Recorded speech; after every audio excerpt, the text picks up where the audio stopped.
Pích, nóng lại cho xuống. Ra. Pích. Đó. Yên lùa.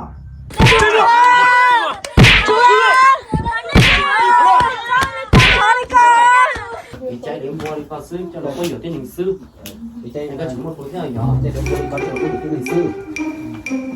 Sao hảo giả sư. Cái gì cũng ta. Lo đồ đi. Đeo huy chương. Đừng ta. Lo đồ đi. Nên đừng nói một tuần đi ta lo tức là lo cái này đạp sư của nó rồi. Tao lúc còn rất lấy nhiều chết cha này mà. Mà cái nước bắn nó cái nước bắn đâu.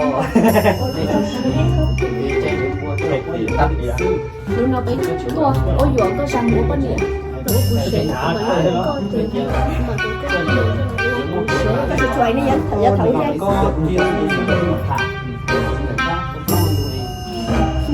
thấu ra. Còn vấn đề nó ra cho cái bài nhạc mà chúng chào bố mẹ cho chị tổ chứ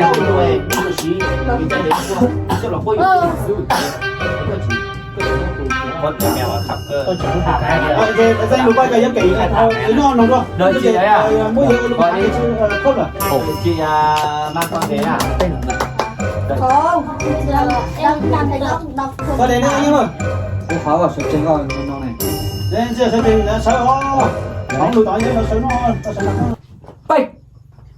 Chính dẫn ta. Một bao ổn tù. Anh có chỗ xí cái ô. Không được cái này chuột xí. Cái này chỗ xí cái trái để mua. Chứ đó có nhiều tin hình. Đi coi sự này chắc thám thế giờ. Quân nhiều tin hình đi qua sư anh nên có chuyện khá theo nhỏ. Ok đi đi. Này tôi nè. Bạch. Chính dẫn ta. Một bao ổn tù. Anh này chỗ xí cái trái để mua. Chứ đó có nhiều tin hình sư. Đi coi có chuyện khá thế đó. Nhưng hồi tìa công bánh xử tìa. Tao cũng mua tôi chính xử tua. Mọi chỉ biết mà thả. Có hết cây à. Đây nó. Ê đợt. Anh yêu hai cái rồi nhá. Nói tiếng không nói thế này. Mẹ này thế nói thế nào? Được, cho gì cho Trong nào? Trong nào? Thế à? Trong này nhưng nó không nhỏ ấy. Nó không. Thì giá có hạt. Không nhỏ đấy, nó có hạt cho tay. Thế nói thế nào? Không nói gì à? Trên mua. Trên mua. Các tù co, chứ nó cười. Anh thấy rồi. Anh nhé, anh vào đấm thế này chứ. Anh vào đấm thế này chứ sao mà máu chảy xong rồi nó không nhảy vào đấm thế này nữa.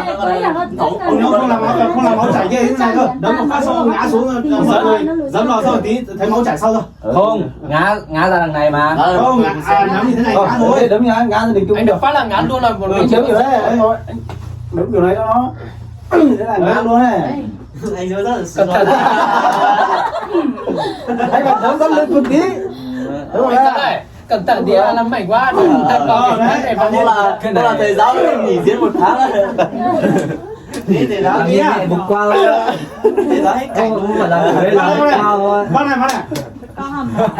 Anh Du, cháu cho con tí. Đúng rồi. Rồi, bắt đầu. Cái sao sẽ chuyển sang hoa hậu ra được không? Thế mà giờ này ít xảy ra là có tìm. Anh làm mạnh mẽ đi nhá. Làm như đánh thật nhá, nhưng mà đánh không trúng thôi nhá. Đấy là chúng nữa phải chúng nữa. Chúng nhưng mà không mạnh nha. Đấy. Có gì nữa nè? Có là Đúng không cái gì? Thế nào? Nghĩ là nó tức của này. Được, úp cận nó ra. Có chỉ nhau cây à? Có lúc hẳn cháu tao làm trà. Có chỉ bóng trà này bây giờ. Đó luôn. Chúa. Chưa.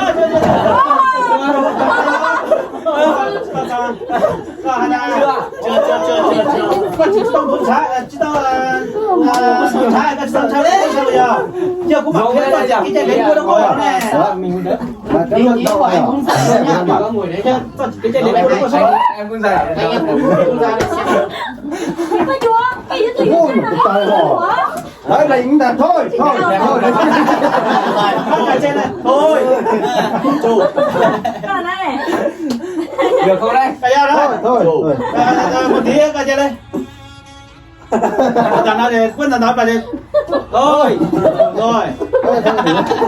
Phải làm như thế. Rồi. Rồi. Đâu đó. Ông này cần được quét đấy nhỉ? Chẳng nó muốn đăng hả? Hả? Đơn giản nó muốn đăng là cái bán cổng. mà sợ bị nhầm bị con bị có là tán số con á. Bỏ cho dây về. Nhá bỏ. Tôi biết nè.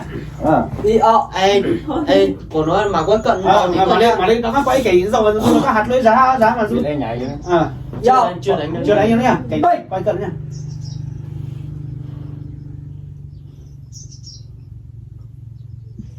Giờ luôn. Có tình hay cơ à? Có từng chơi một cái nè. Khỏi cho chúng tao làm trái cái con trai này bây giờ. Nó nè, chưa có tiền ra nó mà đến khi nó có bao tiền. Để một chai rồi ra. Cho luôn, chúa. Chị sao? Mày gì sai à? Chúa lấy này chúng ta hả? Chúa. Chuẩn bị đây, cất đèn vào chỗ nào đây, xong rồi tất cả vào đây. Chưa đủ tiền. Lửa đâu nhỉ? Lửa rồi. Lười sao mà đi đẻ lâu? Lửa sao đây? Dân cứ tờ à? cho cái Chắc nó không đi ấy đâu, đi về được quá. do hai người tụt trả giao thông một lưỡi thỏ nhau Ồ, đây giờ là chị Gọi cho nó đi. Giao thông nhóc trong tận tình. bảo nó đừng có ra. cho bạn trái anh chỉ nên mua nó có này Nên nhà có tôi có tôi. Gọi đi. Một cuộc gọi. Nhà có bao giờ không nhớ tỏ nào? Nhiều tiền đấy. Nhóc đã khó nhóc gì. Ai có. Ê, cái xe là nó do cái xe lò chúng tôi bỏ đứa nào cũng mặc theo đó đấy một chai trong trà Ô, họ có tao nhỏ thử xem nè. Công an xã rồi công an huyện này. này Đúng à. thầy giá thầy giá còn cho có chứ nha camera bỏ ta không Nó bỏ ra là người có cái quay cái túa này. Nó sẽ không được. Buộc lên trên trần như vừa nãy em làm ấy. Ô, ăn lử này đưa cho sang con phòng cái trên này nó kia nữa Đủ cho cũng là. khổ mình đấy. ba Khổ nó. lò ba mà cái gì Cho bây giờ cho hai chuối rán à?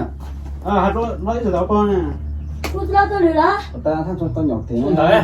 Ủa, ra con hả? Ôi giá xin xin. ăn lấy chút số Tôi lười đó. Nhỏ con chỉ được. trả lý bộ Nó bỏ bằng sáng cũng quay kiểu nó đâu, nó trong thân. Ủa đùa. Chị quay ướt rồi. cái toán lưỡi tôi tên cho Mày cho tao quay ra không?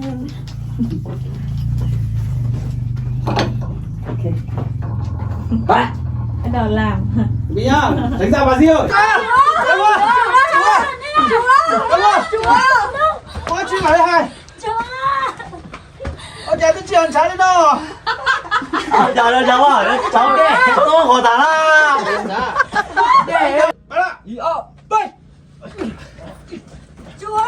Chúa. Chúa. Chúa. Có chuyện ở đây thằng ai dám đây không? Tao này đi nào. Ok. Đúng rồi. Phải làm cái khuôn mặt tự Đúng rồi. em cười thấy vào cam đấy. quảng tiền đồng tươi biết lời ấy Thế nào. sẽ có chị ra thó này ý ao bệnh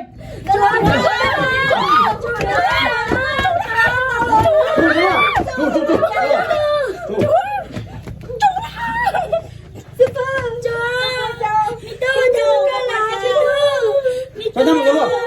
Lá. Ô, được rồi. Ô, tôi kịch tính à. Ôi em bị tao nè, hai chùa hai đế. dài kia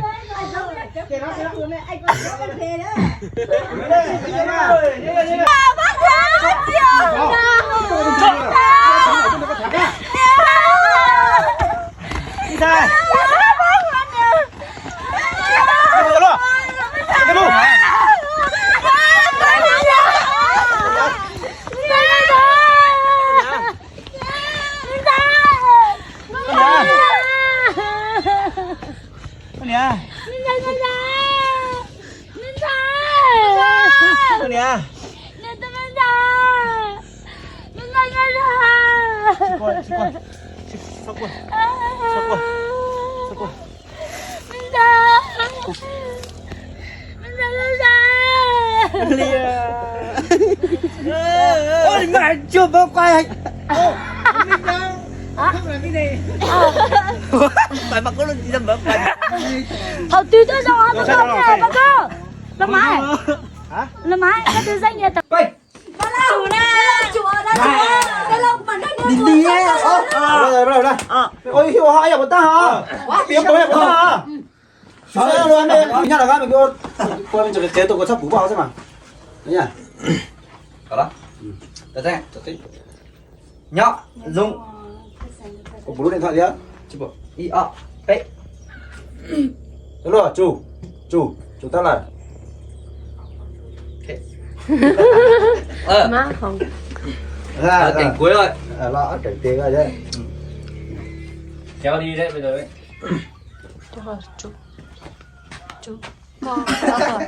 Chủ. Lọ. Chủ. Rồi. Này là cái Chủ kìa. Hai cái mông này. Chủ kìa trả đi ra lò chủ kìa. Ok, thầy nói mày nói 100 luôn nào. Xem một Đấy thế thôi. làm thử này. Làm thử đấy. Làm thử qua nào đàng hoàng nào. Làm gương mặt kiểu đang bự nhá. Ý, bách. Cho luôn, tao.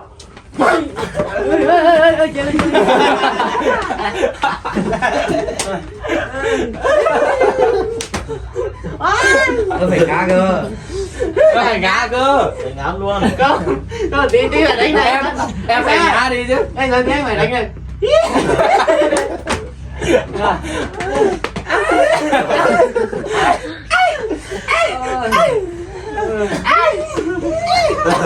Mày. Quan tử. Quan tử. Quay tiền quay ha. Ủa là sai. Giúp. Hút gì trong đó Giúp. Ủa cái đó. Sao tiền chơi. chỉ tàu giang hơi chữ đâu chỉ.